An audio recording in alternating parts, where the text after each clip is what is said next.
Diálogo directo.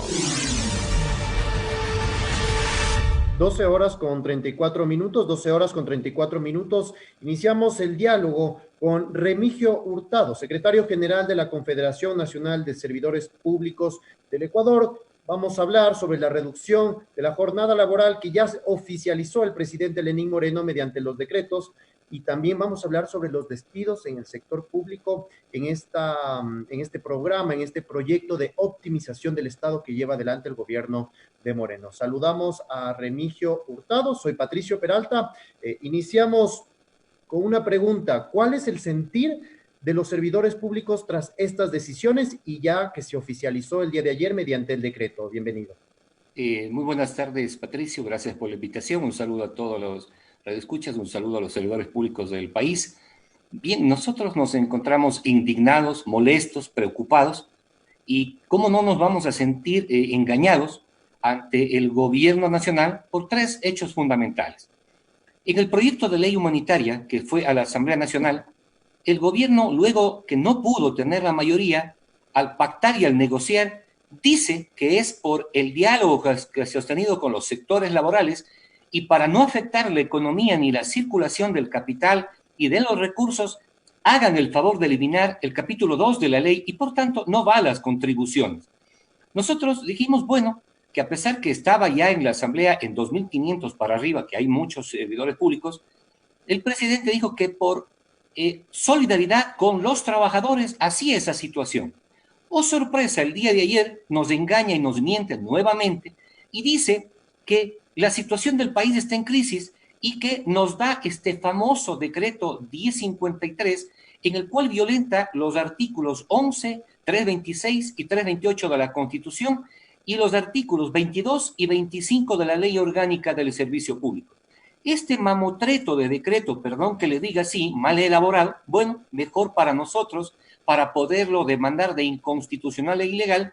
Ojalá la Corte Constitucional no haga como fue con el famoso 813, que lo demandamos de inconstitucional y hasta ahora, imagínense, 5 años y absolutamente nada. Entonces, ante estos engaños, nosotros le preguntamos al gobierno, ¿cuándo va a dejar de hacer daño a los servidores públicos? Cuando en estos 3 años no le ha dado una ventaja.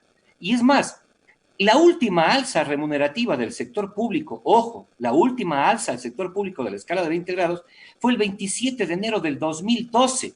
Es decir, hace 8 años no nos suben $1. Hace 8 años hay la inflación acumulada del 12,32%, que quiere decir que el valor que teníamos antes con la inflación acumulada ya no vale lo que es la remuneración anterior. Más del 11,25 de lo que hay que pagar a la Seguridad Social, menos del 16,67% que plantea del descuento, que es inconstitucional. Aquí hay una aclaración fundamental, Patricio. Nosotros no podemos trabajar menos de 9, 10 horas en esta pandemia, en esta situación. El gobierno parece que está en otro patín del mundo. En este momento no podemos decir que vamos a bajar a trabajar 6 horas, sino estamos trabajando 9 horas, 10 horas, 12 horas, inclusive noches, sábados y domingos. Y decir que se baja las horas, están soñando. Yo no sé si ellos descansan porque tienen todas las facilidades. Nosotros tenemos que servir a la colectividad, quienes trabajamos en educación, en salud y en las diferentes áreas, no estamos en esa situación. Y aquí viene una base fundamental, Patricio. El artículo 25 al que ellos hacen referencia dice que bajan las horas porque son horarios especiales. En la ley dice que los horarios especiales será cuando el trabajo es ininterrumpido, quiere decir aquellos sectores, ¿no es cierto? Aquellas instituciones que trabajan ininterrumpidamente las 24 horas, es decir, las noches, sábado y domingo, por eso tienen los horarios especiales de enfermeras, Fuerzas Armadas. Nosotros no podemos tener una jornada especial, se comen por hacer daño a los servidores públicos, y entonces dice jornadas especiales por el COVID bajar a 6 horas. Están hablando locuras. Y el 25, termino con esto, Patricio, el 25 dice que en casos excepcionales en ningún momento se puede bajar la remuneración a los servidores públicos por ningún concepto, porque eso también manda el artículo 328 de la Constitución. Sí, justamente el día de ayer hubo una rueda de prensa del ministro de Trabajo en donde se aclaró e insistió que las reformas que se habían hecho son constitucionales, que todos estos reclamos y denuncias de que habría una inconstitucionalidad en esta reducción de la jornada laboral no son ciertas. En realidad, según lo que dijo, sí cumplen la constitucionalidad. ¿Cuántos funcionarios, también se ha hablado que solo es la función ejecutiva, cuántos funcionarios se verían afectados con esta reducción de la jornada laboral? A ver, aquí dos aclaraciones, Patricio. En total del sector público, servidores públicos amparados por los CEP, somos 589.600. En total, los CEP en todo el sector público y 46.713 trabajadores del sector público amparados por el Código de Trabajo. Nosotros, que somos la función ejecutiva, seríamos 284.214 de nombramiento permanente, más de 52.000 de nombramientos provisionales y más de 51.000 de contratos ocasionales. Y entonces ese gran conglomerado seríamos los afectados, más de 390.000 servidores públicos. ¿Y por qué solo a nosotros, los que somos los que ganamos menos?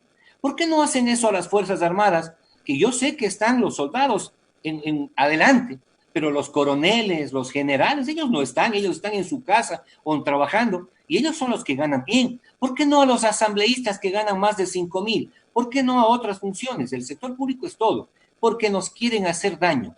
Y aquí viene una denuncia, Patricio, que quiero hacerlo a la opinión pública.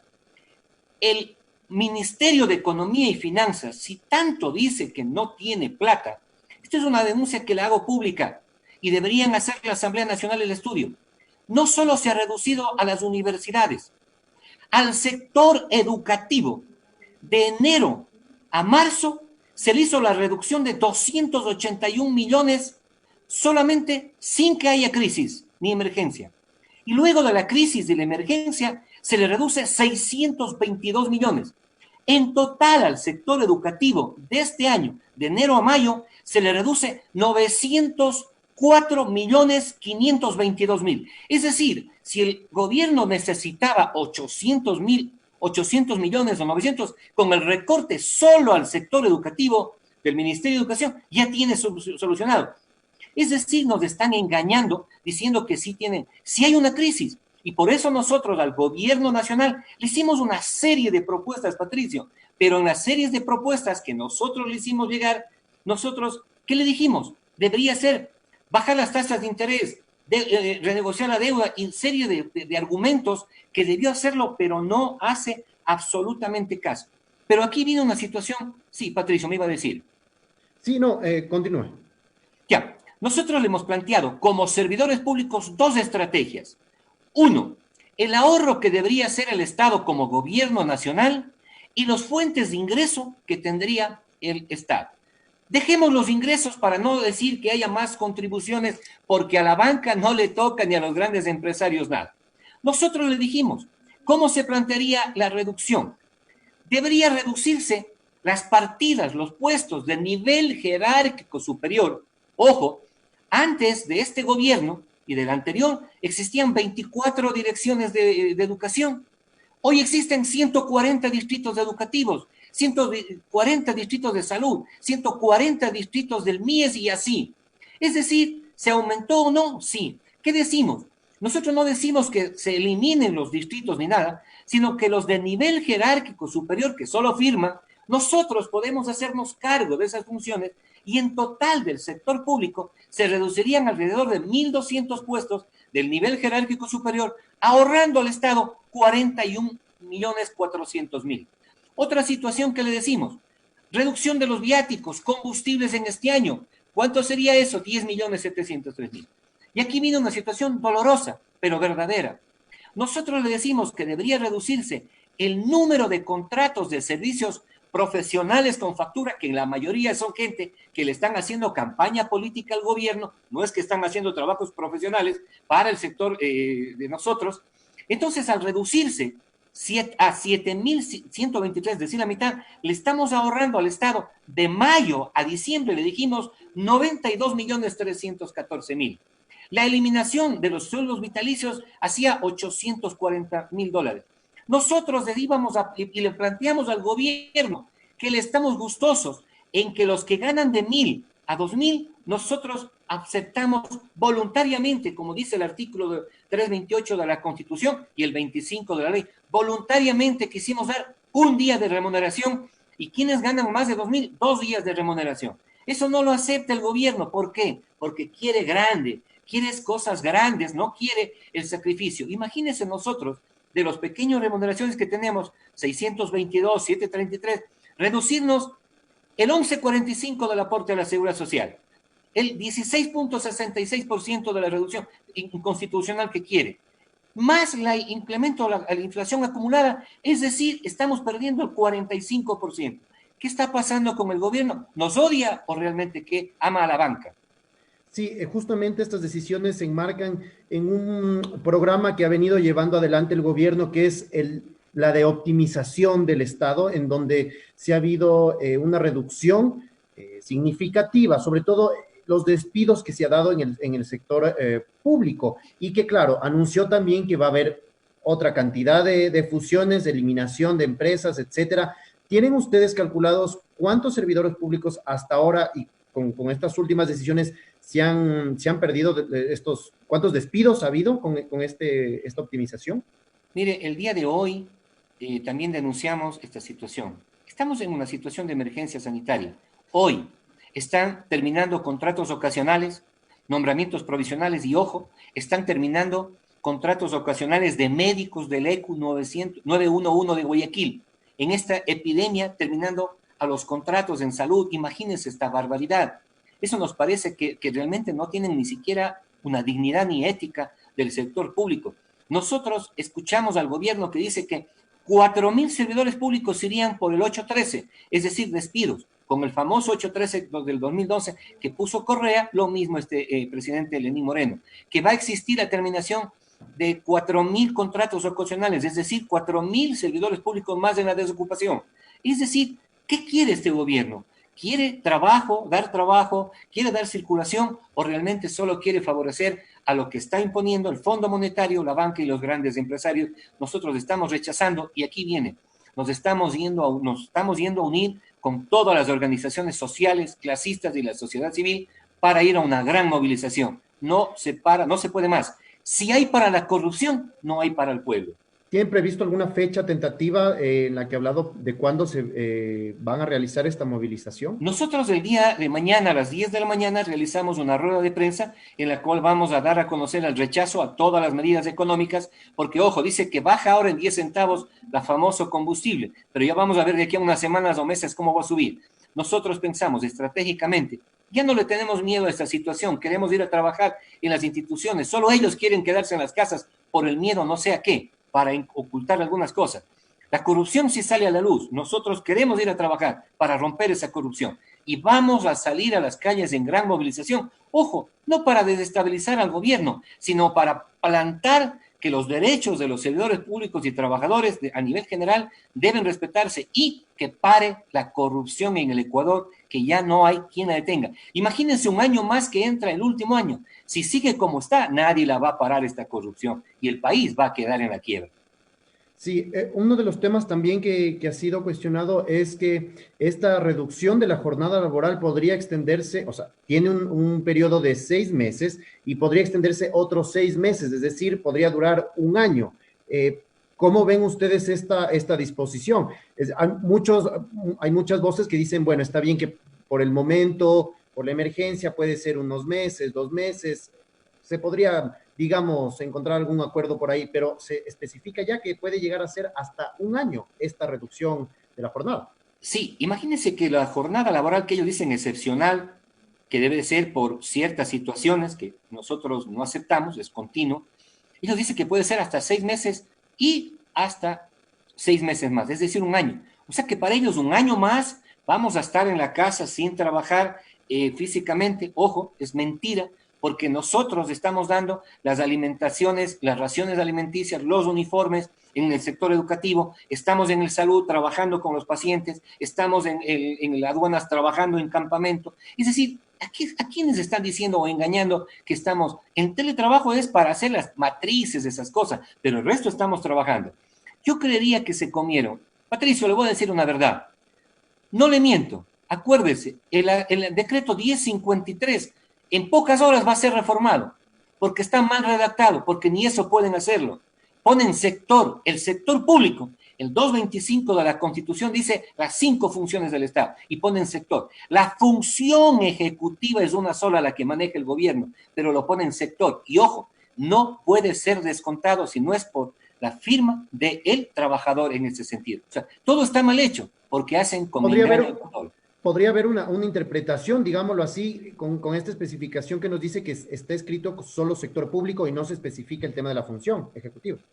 Es que la maldad de ellos, ojo, yo lo que digo es, pobre ministro de Trabajo, donde el ministro de Trabajo, que es un abogado y sabe cómo defiende también, él habla alguna cosa diciendo que eso es inconstitucional y ilegal, le votan, le cambian, así como pasó con el ex viceministro de Trabajo, que por decir que las contribuciones son inconstitucionales, y entonces le sacaron al siguiente día, dijo, presentó la renuncia. Entonces, los ministros están de parapeto, ellos solo salen es para dar a conocer lo que arriba, el tongo digo porque son la situación que están afectando la economía y la situación laboral, son ellos los que deciden. ¿Quiénes son?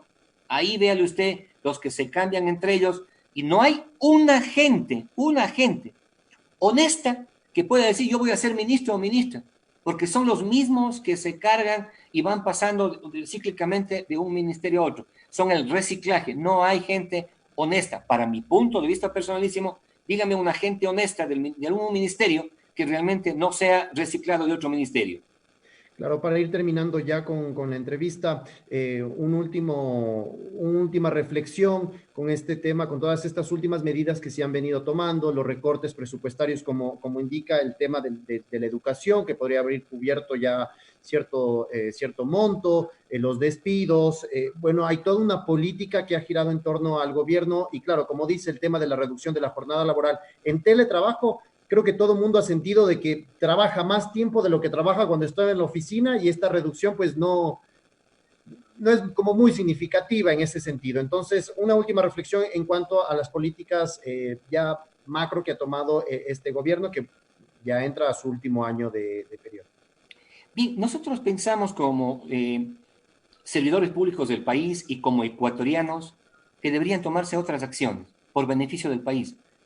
Él supuestamente, el presidente Lenín Moreno, hace muchos años iba a ser el mejor vicepresidente de la historia. ¿Cómo es la vida y cómo es la historia? Hoy está siendo el peor presidente y olvídense que ya fue el mejor vicepresidente. En ser este último año, le pedimos comedidamente que piensen los trabajadores, que piensen los ecuatorianos, que las medidas económicas no deben pagar los que menos tienen, deben por lo menos no pagar, sino hacer un esfuerzo los que más tienen, la banca, los empresarios, y ojo, controlen el mar que está por ahí yéndose el oro. Entonces, ¿qué estamos diciendo? Hay cómo tomar, sí hay cómo salvar, pero ojo, no vaya a llenarse el vaso de agua con una gota y esto después no lo va a parar absolutamente nadie. Ojo, Patricio, no va a ser octubre. En octubre es que se pudo dejar a un paso. Aquí no va a ser octubre si es que esto no va bien y el presidente no toma las situaciones como debe tomarlas por el país. Listo, muchísimas gracias a Remigio Hurtado por todas estas reflexiones y los aportes durante esta entrevista. Muchísimas gracias, Remigio. Nosotros continuamos con más información. Muchas gracias. Punto Noticias, el mundo de la información.